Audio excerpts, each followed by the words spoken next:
Comment gérer les moments de grande incertitude? Une bonne question, n'est-ce pas? On va essayer de s'inspirer ensemble et de voir ce que je ressens intuitivement de te partager ici sur ce sujet qui nous concerne tous et toutes parce que déjà le monde est incertain par nature, inconnu en grande partie et plein de bouleversements. Et en même temps, parfois dans notre vie, on a vraiment un niveau de challenge, d'incertitude qui rationnellement vraiment est très haut, très grand. Les défis s'accumulent, les embûches ou les difficultés, ça va souvent en chaîne, ça fait un petit mouvement. Comment on fait? Quels sont nos bons outils, les bons réflexes qu'on peut mettre en place? Puisque évidemment, notre système nerveux, il va se braquer, le niveau de stress va augmenter, notre mental va finir par se brouiller, nos émotions être un peu confuses.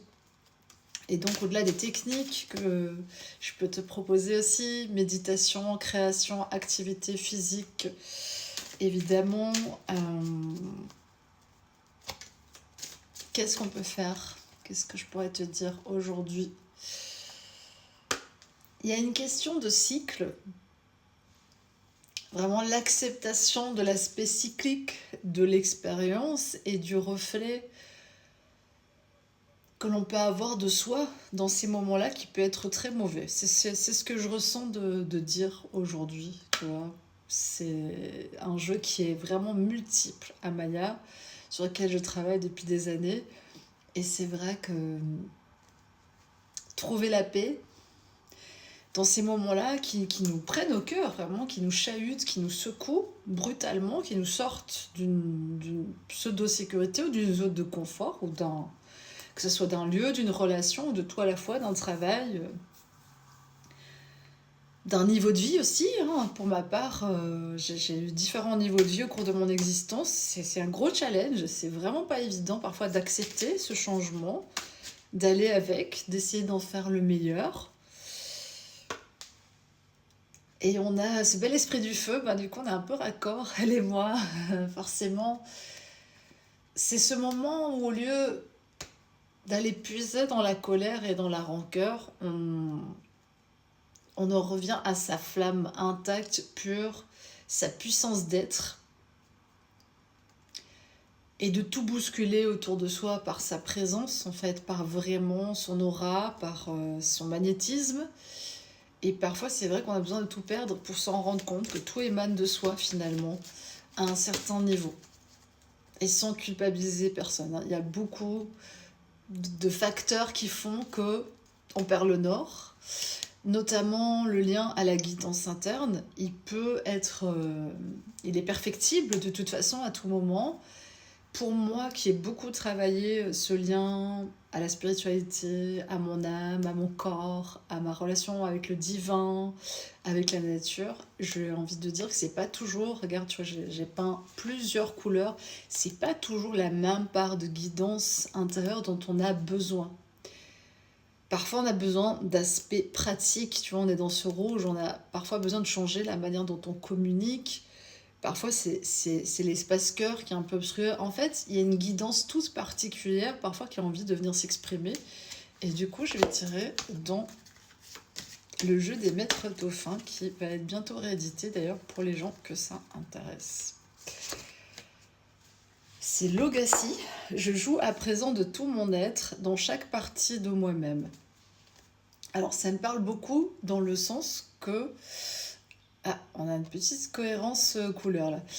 Il y a des parts de nous souvent qui ont été figées. Elles sont parfois figées depuis l'enfance, depuis très très longtemps. Et en fait, tu vois, je vois cet alambic alchimique, et parfois il faut que ça boue vraiment en dessous pour que s'évapore tout ce qui cache cette matière première, et qu'on puisse libérer ça, libérer ce potentiel et pouvoir l'offrir au monde. Alors je sais, ça fait très mal, très très très très mal, et il y a des couches qui sont très dures en nous, et pour lesquelles la vie, clairement, elle vient nous bousculer, elle vient nous challenger, elle vient nous mettre au bord du vide, et nous demander si on pense qu'on a des ailes, hein. C'est un peu ça, tu vois, symboliquement, hein. Il y a cet élément du rhinocéros qui peut nous aider à nous stabiliser. Vraiment, on est sur les essences rares, hein. Prenez ça comme vous voulez, mais on est sur des essences rares, des parfums qui sont vraiment authentiques, bruts, distinctifs, euh, qui flairent les choses. Et il y a une avidité dans le monde, finalement, qui peut faire que tu as la peau dure. Tu vois, à un moment donné, t'as plus envie que les petits insectes, là, tu vois, ils viennent te chatouiller, parce que t'as pas que ça à faire de te rouler dans la boue avec eux, si tu vois ce que je veux dire. C'est ce qui m'inspire le rhino aujourd'hui. Et cependant, bah, tu devras souvent mettre la main à la pâte et t'occuper des menus détails de ta vie. Territoire intérieur, territoire extérieur. On est vraiment là-dessus. Je suis conscient de qui je suis, j'agis dans mon absolue vérité. Je trouve qu'au niveau couleur, on est bien aussi. Il y a un petit truc là, il y a une petite intuition là qui fait jour. Un alignement dans le feu et déployer ses ailes. Donc c'est vraiment... On revient à mon image que j'ai vue au début, mais il y a quelque chose dans le feu là. Dans le feu vital qui est en train de se révéler et se réveiller chez des tas de personnes. Et c'est vrai que l'appel, il peut être brutal. Moi, j'ai vécu plusieurs formes d'appel, plusieurs moments où la vie est vraiment venue me chercher sur certains points. En général, ça fait mal. Et c'est la réponse, en fait, que tu vas donner à ça qui va permettre de passer à autre chose, d'aller plus loin et de s'apaiser avec ça. Donc, si je reprends un exemple que j'ai vécu personnellement, j'avais un calcul rénal très très douloureux qui m'a amené aux urgences. Et c'était un grand moment de désarroi, de désespoir pour moi. Il y avait beaucoup de choses qui s'étaient accumulées dans cette énergie. Il y avait du transgénérationnel, il y avait plein de choses là-dedans. Mais à un moment donné, ça s'est cristallisé dans la matière et j'ai traversé en fait cette douleur-là en conscience. J'ai guéri ça en conscience. Je suis repartie un peu de zéro physiquement, puisque j'ai quand même été allaitée un petit temps, parce que ça a été vraiment très très dur. Donc j'ai perdu une grosse partie de mes capacités à ce moment-là, notamment la capacité à pouvoir aller enseigner de manière régulière pendant un temps, et bah, c'était aussi un retour à soi. Donc c'est vrai que les moments de notre vie qui viennent nous enlever des choses, c'est normal en fait. Sur le moment, on va pas se dire ouais super, c'est génial, grâce à ça. Non, humainement, forcément, on vit ça comme un arrachement, comme quelque chose de complexe, comme limite comme une malédiction. Enfin voilà, c'est des réflexes naturels. Deux cartes, les quatre éléments, donc vraiment, il y a cette connexion un peu carrée, je sais pas pourquoi, mais c'est ce qui me vient, dont on a besoin, tu vois, il y a ces piliers dont on a besoin, et il y a un miracle, il y a vraiment toujours un miracle dans cette transformation-là, c'est le divin qui vient, et avec ses mains, je sais que c'est une image qui va paraître, et des gens vont se dire, qu'est-ce qu'elle raconte, genre, il y a la main du divin, mais bref, concentrez-vous, vous savez percer les mystères de la vie avec moi, ça va bien se passer, mais du coup, le divin, oui, souvent, il vient, il nous arrache à des situations parfois de manière un peu brutale. Il nous oblige quelque part, la vie nous oblige, parce que c'est l'évolution, à, euh, à grandir en conséquence de qui on est devenu. Et parfois on est devenu déjà quelque chose ou quelqu'un d'autre, mais on vit toujours dans son ancienne vie. On n'a pas quitté le contexte, tu vois, qui avait forgé ça, cette identité, cette ancienne identité. On ne peut pas toujours renaître au même endroit. Parfois, il y a une nécessité de vraiment lâcher plein de choses. Pour ma part, ça a été le cas plusieurs fois. Donc, si tu es dans ce cycle-là, accroche-toi. On va faire une partie 2 aujourd'hui. C'est vrai, je fais la partie 2. C'est dans les tempêtes de sa vie que l'on peut constater si on est un bon capitaine. Alors, ça fait pas plaisir, effectivement. Et peu d'entre nous, finalement, ont eu un exemple peut-être probant. On apprend, on essaye de devenir leader, en place, souverain. On tâtonne et évidemment, tous les partages que je fais ici sont des partages vraiment humains, d'expérience, de traversées personnelles, même si j'aime beaucoup lire et me documenter et que je suis curieuse d'énormément de choses, c'est ma vie à moi, personnelle, toute simple, mais à la fois très complexe comme celle de chaque être humain, qui m'a le plus enseigné. Et tout ce que je partage dans mes enseignements, notamment à Maya et le jeu de Kaya, mais aussi en session, etc., tout ça découle évidemment directement de mon expérience toute particulière et des liens que j'ai faits pour arriver à transpercer des couches parfois de difficultés insoupçonnées et trouver des résolutions dans la matière, évidemment. Alors, pour ma part, ça fait en 4 ans, à peu près, la 4e fois que je suis en plein dans une crise du logement. L'histoire, elle serait intéressante à raconter, mais il y a des parties qui ne m'appartiennent pas, et donc j'ai pas envie voilà, de faire justice à la place de quelqu'un d'autre. D'ailleurs, la carte qui est devant moi, c'est être à sa juste place, faire ce que l'on est. Donc je vais garder le mystère sur une partie de ce qui s'est passé, mais en tous les cas, il y a eu des pertes conséquentes et du vol pur et simple. Et de mon côté, il y a eu en fait une sorte de filiation inconsciente finalement au niveau de l'insécurité matérielle et d'une mauvaise gestion de patrimoine. Et ceci, entraînant cela, fait que moi je me suis retrouvée à louer plutôt que d'acheter, et donc à quelque part être un peu à la merci du bon vouloir évidemment du marché locatif. Mais jusque-là, il y a une mouche qui m'enduit. Jusque-là, j'avais pas été dans une difficulté conséquente au niveau de mon logement, parce que déjà c'était pas une crise comme on la connaît maintenant. J'avais trouvé de quoi me loger, parfois un peu plus difficilement, mais quand même, de justesse, je trouvais voilà, un logement qui pouvait être compatible avec moi à ce moment-là.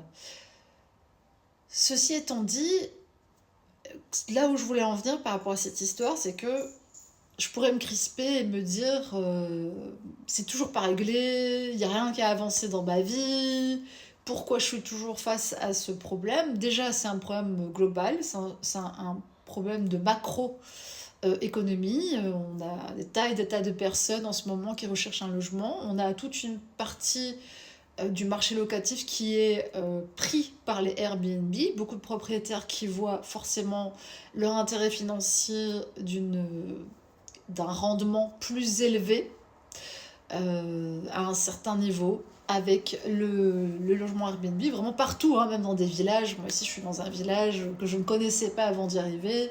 Il y a énormément de logements et de résidences secondaires non occupées. Je me balade allègrement, voilà, ici dans la région, il y a énormément de personnes qui viennent une fois tous les 6 mois, même pas, dans ces maisons-là, qui sont inoccupées. Mais donc c'est plein de lieux, de logements qui ne servent pas et qui ne sont pas sur le marché. Donc je trouve que c'est compliqué parce que c'est tendu déjà de manière générale. Pour moi, dans mon histoire personnelle, donc déjà ça te permet, je te donne une première clé, déjà dézoomer et ne pas porter un poids de culpabilité énorme, alors que souvent il y a une donnée macro qui n'est pas de ton ressort, qui peut faire écho à ton histoire, mais qui finalement, tu sais pas, tu vois, tu gères pas l'économie mondiale et la décision de chacun.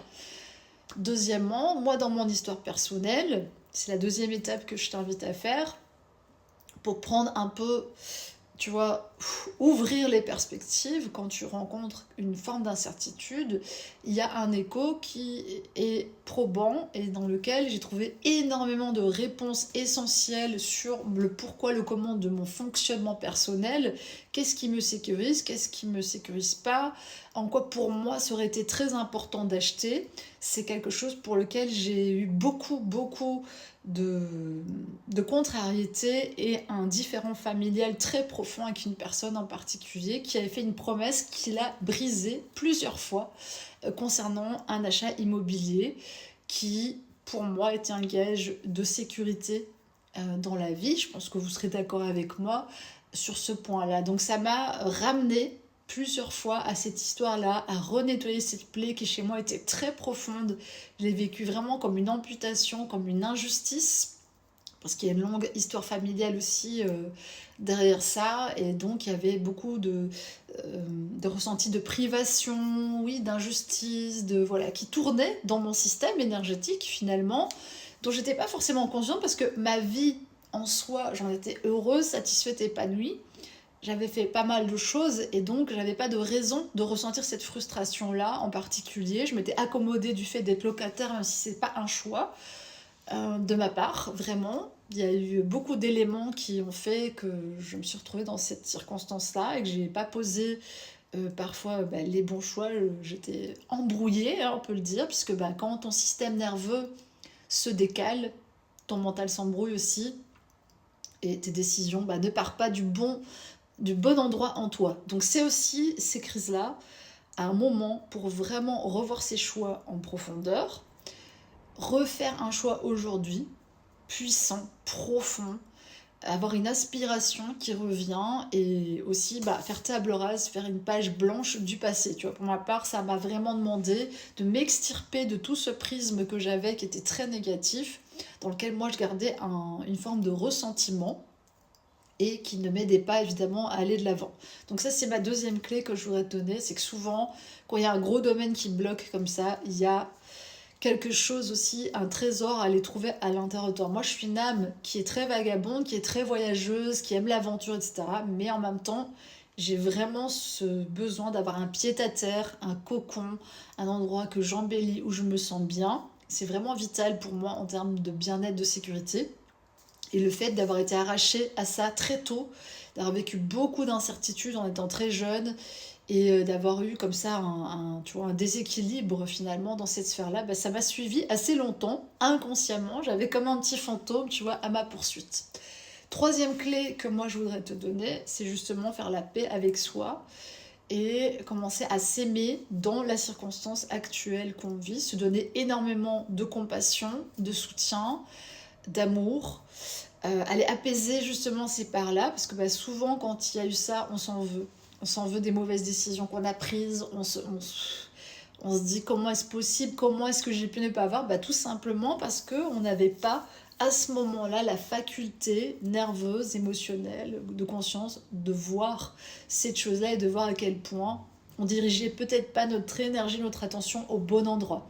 Donc pour moi, c'est déjà la troisième clé que je peux te donner si tu vis là beaucoup d'incertitudes, d'aller chercher et faire cette paix à l'intérieur de toi-même. Et je sens qu'il y a une petite carte là qui a envie de sortir pour complémenter ce message. Dans une sensibilité vraiment médiumnique, donc les yeux fermés, en méditation, en relaxation, chercher un apaisement profond par rapport à ça. Par rapport à ta situation, oser ces temps de repos. Et je sais que c'est pas évident parce que souvent ça s'enclenche, on est dans la petite roue là de vite et on se met en mode urgence, le système nerveux s'allume de toutes parts et même si ça peut paraître contre-intuitif, parfois un petit temps de repos, de remettre le système nerveux à zéro, ça permet vraiment de relâcher la pression et d'avoir un endroit d'où tes actions partent qui soit plus juste.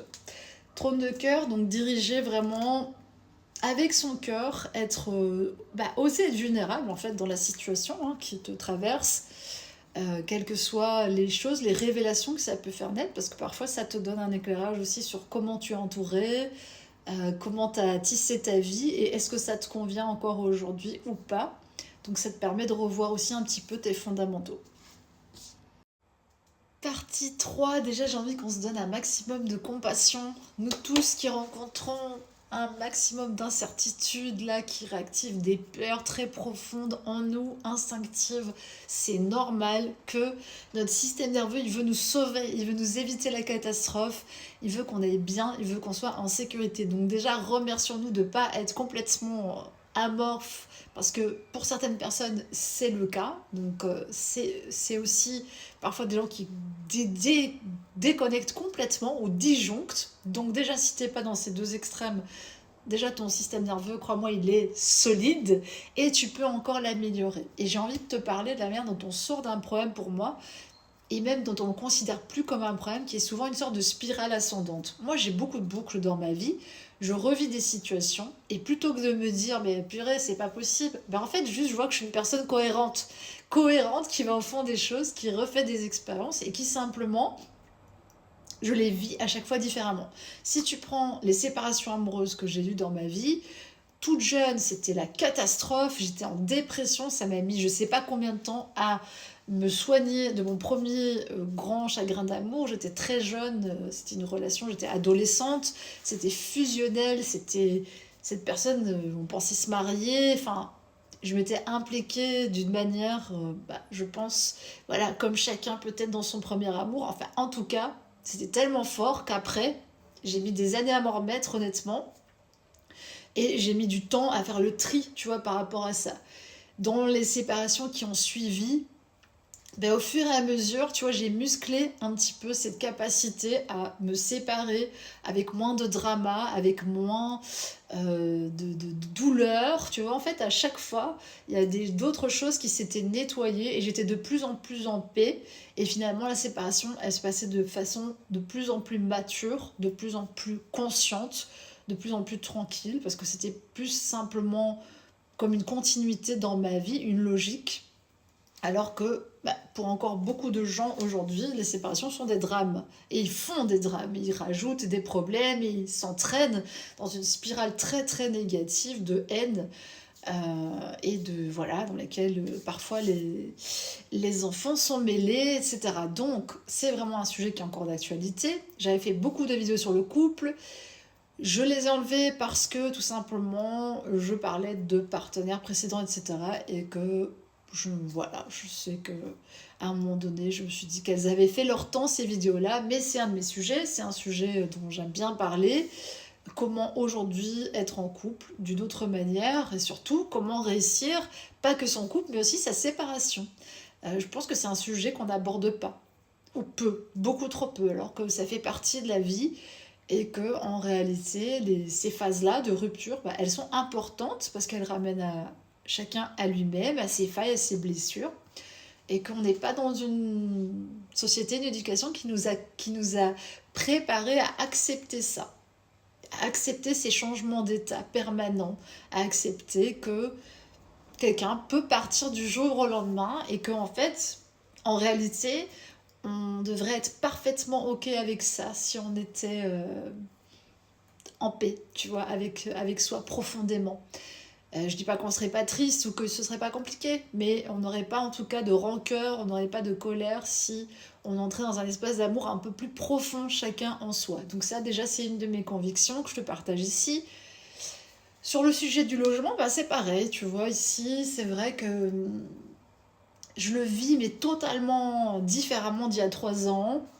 Oui, des fois j'endors mal, des fois tu vois, voilà, comme tout le monde, hein, t'as ton mental où tu cherches désespérément une solution, mais j'arrive à revenir sur une ligne principale et à recentrer mon énergie, à faire des choses qui sont concrètes, qui sont tranquilles. Il y a eu un changement de lumière, je sais pas pourquoi, mais bref, qui sont aussi inspirées, douces, et où je me respecte, et de ne pas absorber aussi la charge émotionnelle des autres. Parce qu'évidemment, quand j'en parle, et je partage la situation avec quelqu'un, on n'a pas du tout le même système nerveux, donc chacun le vit à sa manière, et cette fois-ci, contrairement à la dernière fois, on essaie de ne pas s'interférer et de ne pas appuyer, tu vois, sur l'émotionnel de l'autre, parce qu'en fait, chacun a la liberté de vivre une même situation même quand on est plongé ensemble dedans, chacun à sa manière, chacun avec les outils dont il ou elle a besoin pour pouvoir faire la paix à l'intérieur de soi et être dans sa clarté à lui ou à elle. Et on n'a pas tous les mêmes modes de fonctionnement, et ça, je trouve que c'est aussi quelque chose qu'on ne nous a pas assez suffisamment expliqué, et qui fait que beaucoup de relations sont un petit peu bancales, n'est-ce pas?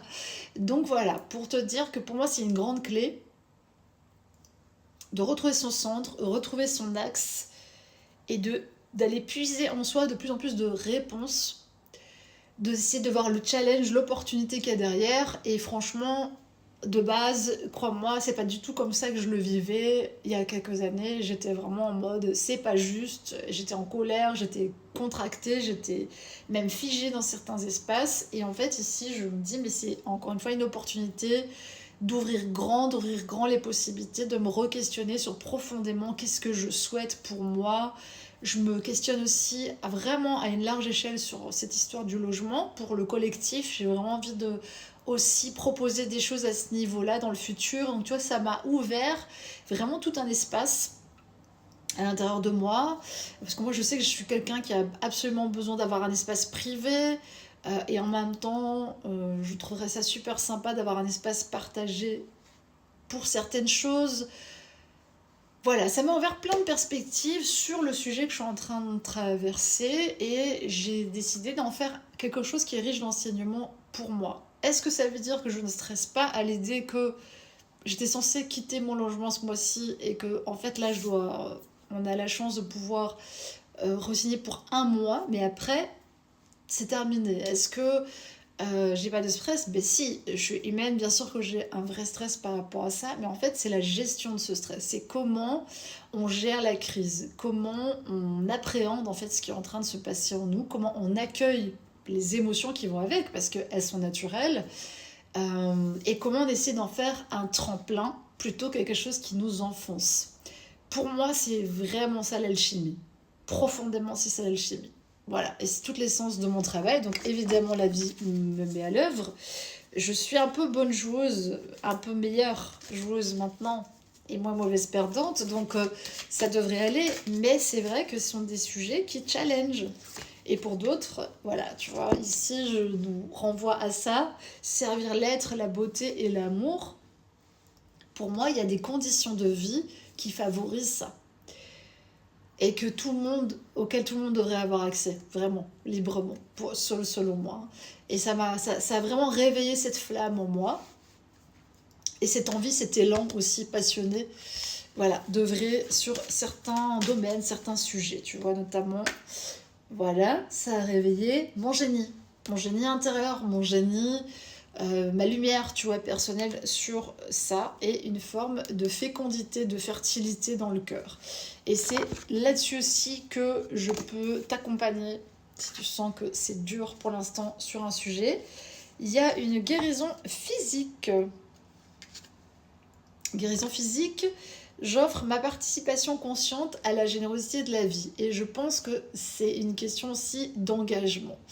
S'engager pour soi, pour les autres, pour moi c'est important. Vraiment, d'une manière ou d'une autre. Et on est tous engagés de toute façon dans le grand jeu cosmique. Alors, on est sur un équilibre corps-esprit. Donc évidemment que moi j'ai beaucoup utilisé la pratique physique et l'ancrage dans mon corps et la libération aussi de mon corps pour m'aider à garder un esprit clair. C'est pour ça que je suis vraiment persuadée, convaincue de cette importance de la physicalité, et que j'en ai fait un programme complet que je partage aujourd'hui.